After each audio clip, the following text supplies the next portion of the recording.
हाय मैत्रिणींनो, मी आता आलेली आहे माझ्या फुरसुंगीच्या फ्लॅटला. बघू शकता तुम्ही किती छान आहे फ्लॅट माझा. इथून सगळं खाली गार्डन दिसतंय आणि पूर्ण मागे शेती आहे बघू शकता. तर मी तुम्हाला म्हटलं ना की मला खाली करून घ्यायचा आहे हा फ्लॅट. एक ऑफिसला दिला होता मी आणि त्यांनी सगळं सामान ठेवलं होतं इकडं, तर त्याच्यामुळे बराचसा खराब झाला फ्लॅट. तर आता छान आले बघा मी एवढ्या लांब. अगस्त्यला सोडलं म्हणजे झोपवले त्याला पप्पांकडे आणि बघू शकता त्याच्याकडून कलर वगैरे करून घेतलेला आहे. कलर एकदम व्यवस्थित दिलेला आहे त्यांनी.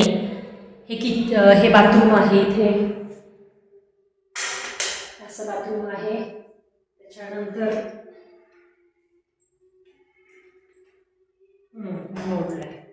हे किचन आहे, हे आणि हा आहे हॉल आहे हा. आणि इथं मस्तपैकी बाहेर बाल्कनी आहे जिथून छान असा व्ह्यू दिसतो, सगळा व्ह्यू दिसतो बघा सगळा. तर असं छान फ्लॅट आहे इथे माझा फुरसुंगीला.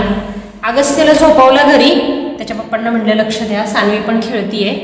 आणि आता चेक करायला आले मी फ्लॅट सगळं ओके आहे का. तर आत्ता तो ओके वाटतोय सगळा. चला आता दुसरं गिराईक शोधायचं याला. चला आता पटकन जाणार आहे घरी, खूप लेट झालाय. चला व्हिडिओ कंटिन्यू. तर बघू शकता ही माझी सोसायटी आहे. या सोसायटीमध्ये माझा मस्तपैकी लॅविश असा फ्लॅट आहे आणि तो फ्लॅट मला खूप अभिमान आहे की मी स्वतःच्या स्वकमाईवर, स्वतःच्या स्वकष्टावर घेतलेला आहे. कोणाचीही एकही रुपयाची मदत न घेता माझ्या पगाराचा एक एक रुपया जोडून मी हा फ्लॅट स्वतःच्या मेहनतीवर घेतलेला आहे. रोजचे 10-10 तास मरमर काम करून पैसे साठवून मी हा फ्लॅट घेतला. त्याच्याबद्दल मला खूप खूप गर्व आहे. जवळजवळ म्हणजे कोरोनाच्या अगोदर मी हा फ्लॅट घेतला होता. तर त्यावेळेला मी जी पूजा केली होती, तर त्यावेळी तुम्ही माझ्या फ्लॅटचा हा व्हिडिओ बघितला होता की माझा फ्लॅट कसा आहे, काय आहे. आणि त्याच्यानंतर मग मी तो रेंट आउट केला होता. तर त्यानंतर भरपूर सारं त्यांनी तिथे सामान वगैरे ठेवलं होतं, त्याच्यामुळे मी तिथे कधीच गेले नाही. 1-2दा गेले असेल चेकिंग करायला, पण त्याच्यानंतर मी काही शक्यतो तिथे गेले नाही. तर आता पूर्ण फ्लॅट रिकामा झालेला आहे. त्या लोकांनी कलर वगैरे केलेला आहे आणि पुन्हा सारखं नवीन असा माझा फ्लॅट झालेला आहे. फक्त आता एकच प्रॉब्लेम झालाय ना की इथे ना कबुतरांचा खूप जास्त प्रॉब्लेम आहे. तर बाल्कनीत तुम्ही बघू शकता इथे ना कबुतरांनी खूप जास्त अशी त्यांची घरटी वगैरे बनवली होती. तर ते जे रेंटने राहणारे आहेत त्यांनी ते काढून टाकलं होतं सगळं. पण एक ना झाडाची बादली तिथे त्यांनी ठेवली होती मातीची. आणि मी जसं तिथे गेले ना, बाल्कनीचा दरवाजा उघडला तर तेवढ्या त्याने एक कबूतर तिथे उडताना दिसलं मला. आणि मी बारीक बघितलं त्या बादलीमध्ये, बघते ते ना अशी 2 बारकी बारकी अंडी होती. मला वाटलं असं काही गोट्या वगैरेच आहेत की काही व्हाईट कलरच्या, पण ना खरंच म्हणजे इतकी छोटी छोटी अशी राऊंड परफेक्ट शेपची ना अशी कबुतराची अंडी होती. आणि मी जसं उघडलं तसं ते कबूतर तिथून उडालं आणि ते तिथं वरती पाईपावर जाऊन बसलं. आणि त्याला मी हाकलण्याचा भयानक प्रयत्न केला, पण ते मात्र तिथून ती अंडी सोडून काय हल्लं नाही. तर खरं सांगते तुम्हाला, म्हणजे प्राण्यांकडून शिकावं की आपल्या मुलांवर आपण किती जीवापाड प्रेम करावं. खरंच माणसाला सुद्धा हे म्हणजे प्राण्यांकडून शिकणं खरंच खूप गरजेचं आहे. की एका आईचं काळीज काय असतं बघू शकता तुम्ही, म्हणजे जीवावर सुद्धा तिच्या बेतू शकला असतं. म्हणजे त्या कबुतराला जर मी एखादा फटका मारला असतं किंवा काय मारला असतं याचा सुद्धा त्या कबुतराने विचार केला नाही. कुठल्याही परिस्थितीमध्ये एवढं संकट येऊन सुद्धा ते कबूतर तिथून हल्लं नाही आपल्या पिल्लांना. अजून तर ती पिल्लं यायची आहेत जगामध्ये, अजून तर ती अंड्यातच आहेत, पण तरी पण इतकं एका आईचं किंवा ते त्याचे पप्पा पण असतील तर त्यांनी आपल्या बाळाविषयी दाखवलेलं ते प्रेम बघून ना मला खरंच खूप छान वाटलं. आणि खरंच म्हणजे माणसाला ना ह्या प्राण्यांकडून शिकण्यासारखं खूप सारं आहे. कारण आजकाल आहे ना माणूस माणसासारखा वागत नाहीये. स्वतःच्या मुलांना सुद्धा तो स्वतःच्या म्हणजे सावत्र लेकरांसारखा वागवत आहे. काही बऱ्याचशा आपण घटना असं बघतो की स्वतःच्या स्वार्थासाठी मुलांना सोडून जाणारे सुद्धा आईबाप आपण बघितलेले आहेत किंवा मारून टाकणारे सुद्धा आईबाप आपण बघितलेले आहेत. तर खरंच तर असो, पण मला ना तुम्ही ह्याच्यावर उपाय सांगा की आता हे कबूतर आणि त्याची ही पिल्लं किंवा हे जे काही अंडी वगैरे आहेत ही मी काढू कशी, इकडनं मला मोठा प्रश्न आहे. जाळी तर मी इथं लावणार आहे कबुतराच्या संरक्षणापासून, पण मला आता हे प्रश्न पडले की ह्यात आहे ती अंडी कधी निघणार आणि ही निघेपर्यंत परत दुसरी त्याने घालू नये. म्हणजे मला हे टेन्शन आलेलं आहे. आणि माझं काढायचं अजिबात तिथून नाही का, म्हणजे जीव सुद्धा होणार नाही. कारण एका आईपासून त्याच्या पिल्लांना वेगळं करणं किंवा त्याची ती अंडी फोडून वगैरे टाकणं हे मनात सुद्धा मी विचार करू शकणार नाही. हे किती भयानक पाप आहे एका आईला त्याच्या बाळांपासून वेगळं करणं. तर हे पाप तुम्ही करू शकणार नाही. तर मला जरा तुम्ही उपाय सांगा जर तुम्हाला याच्यावर काही उपाय माहिती असेल तर. फ्लॅटवर आहे ना मी जवळजवळ 3:30-4 वाजता गेले होते आणि तिथे मला यायला जायला जवळजवळ 1.5 तास लागला.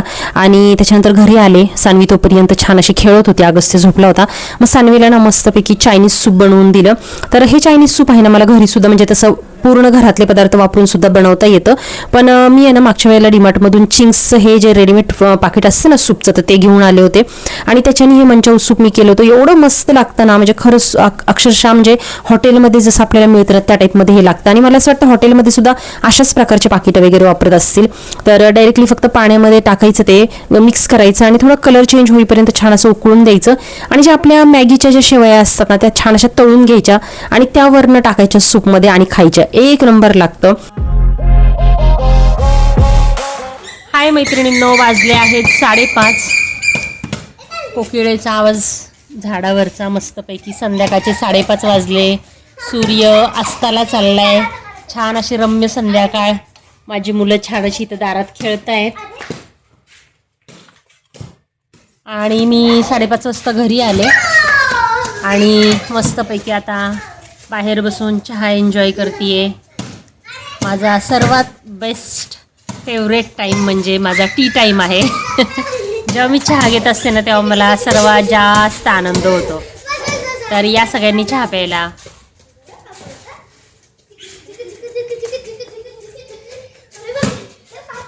आमची इथली संध्याकाळ बघा किती छान आहे. मस्त कोकिळेचा आवाज, कोकिळेचा आवाज आणि सोबत चहा खूप छान वाटतं. फ्रेश एकदम. अगस्त्य आणि सानवी बघा काय करतायत.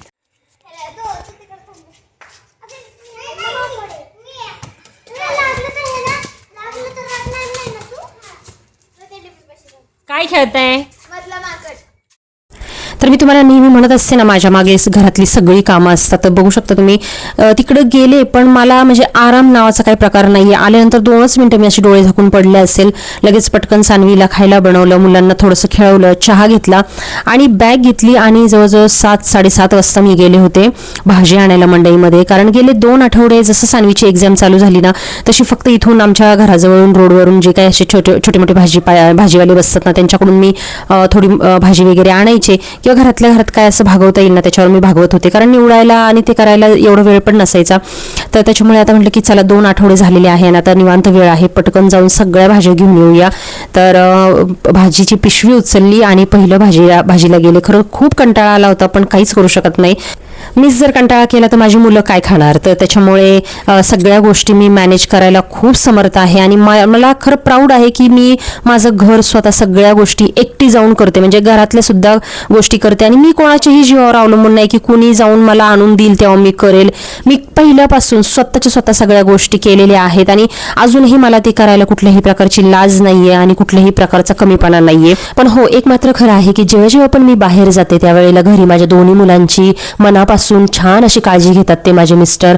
कारण जेव्हा पण ते ऑफिसचं काम करत असतात वेळातला वेळ काढून हातातलं काम बाजूला ठेवून ते मुलांकडे लक्ष देतात. माझी जी काही पर्सनल कामं असू दे किंवा अशी काही कामं असू दे, मला जेव्हा बाहेर पडायचं असतं त्यावेळेला ते घरी छान अशी मुलांची काळजी घेतात आणि ते जेव्हा ऑफिसचं काम करत असतात तेव्हा मी मुलांची आणि घराची काळजी घेत असते. तर नवरा बायकोचं हेच नातं आहे की दोघांनी मिळून एकमेकांना साथ देऊन जेव्हा गोष्टी करतात त्यावेळेस आपलं छान असा संसार होतो आणि दोघांची साथ खूप गरजेची आहे. काही बायकांना घर बसल्या सगळ्या गोष्टी आणून मिळतात पण माझ्या बाबतीमध्ये तसं नाहीये. मी स्वतः सुद्धा जाते आणि स्वतः सगळ्या गोष्टी बाहेरच्या सुद्धा एकटी हँडल करते. कारण बाहेरची कामं आपण करू शकत नाही आणि फक्त घरातल्या पुरुष माणसांनीच केली पाहिजे असं काहीच नाहीये. आपण सुद्धा बिंदास ही कामं करू शकतो. कारण मला असं वाटतं ना की घराच्या 4 भिंतीच्या बाहेर पडलो आपण स्त्रिया तर बाहेरच्या जगातला अनुभव घेऊन आपण जास्त हुशार होऊ शकतो, खूप काही आपण शिकू शकतो. तर प्रत्येक स्त्रीला, प्रत्येक बाईला मी हेच आवाहन करेल की कोणावरही डिपेंड राहू नका. आपल्यावर कधी काही वेळ येईल ना सांगता येत नाही. त्याच्यामुळे सगळ्या गोष्टीमध्ये हुशार व्हा. घरातल्या गोष्टीमध्ये तर आपण हुशार असतोच, मुलांचं सगळं करण्यामध्ये, स्वयंपाक पाणी हे ते. पण घराबाहेरच्या पण ज्या गोष्टी आहेत जसं की बँकेचे व्यवहार करणं, ATM मध्ये जाणं किंवा भाजीपाला आणणं, सामान आणणं, या सगळ्या गोष्टींमध्ये आपण हुशार पाहिजेलच. कुठल्याही व्यक्तीवर आपण अवलंबून राहायचं नाही. तर त्याच्यामुळे मी सुद्धा तशीच आहे पहिल्यापासून. आता गेले मी मस्तपैकी भाजीपाला वगैरे घेऊन आले आणि ना खूप म्हणजे उशीर पण झाला होता आणि बरेच दिवस झाले ना बिर्याणी वगैरे असं काही खाल्लं नव्हतं बाहेरचं. तर म्हटलं की चला आता आमच्या इथे नवीनच एक शॉप चालू झालं होतं सानवीच्या क्लासच्या खाली आणि मी बरेच दिवस झाले बघत होते तिथं की चालू झालंय. तसं वाटत होतं की आणावी इकडून बिर्याणी. तर मग गेले मस्तपैकी बिर्याणी घेऊन आले. तर तेवढा माझा जरा स्वयंपाकाचा वेळ वाचला आणि त्याच्यानंतर मग जेवणं वगैरे केली आणि सगळं आवरलं. किचन ओटा वगैरे सगळं आवरला. मुलं झोपायला गेली आणि त्याच्यानंतर मी भाजीपाला व्यवस्थित करायला लागले बघा. म्हणजे हे वाजले होते जवळजवळ 11:30 वगैरे वाजले असतील. तर त्यावेळेचा हा टायमिंग आहे. सगळ्या भाज्या वगैरे मी काढल्या. निवडत वगैरे नाही मी लगेच फक्त थोडेसे साफ वगैरे करून फ्रीजमध्ये ठेवून देते कॅरी बॅगमध्ये घालून.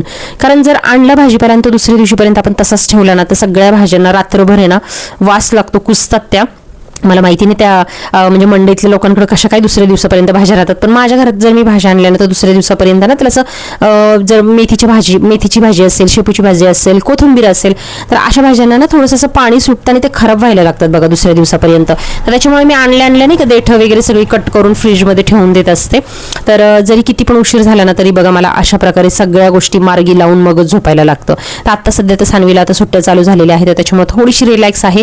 कारण दुसऱ्या दिवशीची जी सकाळची शाळेची तयारी असते ना तो तेवढा माझा अर्धा तास वाचतो. म्हणजे जसं की कपड्यांना इस्त्री करणं, तिच्या डब्याची पूर्ण नाही का तयारी वगैरे आदल्या रात्रीच करून ठेवणं, तिची बॅग वगैरे भरणं, या सगळ्या ज्या गोष्टी आहेत ना रात्रीचा जवळजवळ माझा अर्धा एक तास जो आहे ना तो त्याच्यामुळे वाचत आहे आता सुट्टी लागल्यामुळे.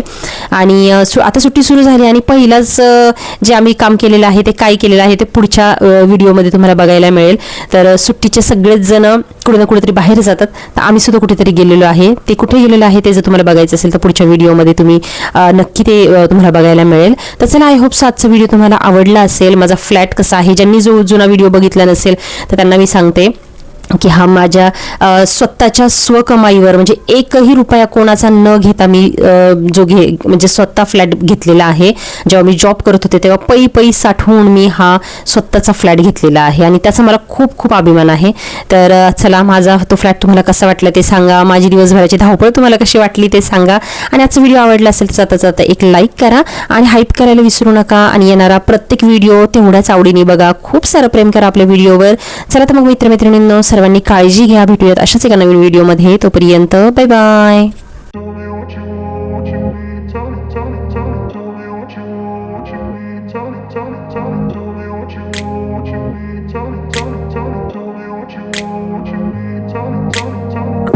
Place where they told you what to chase, told you how to run the race, every move was on the page.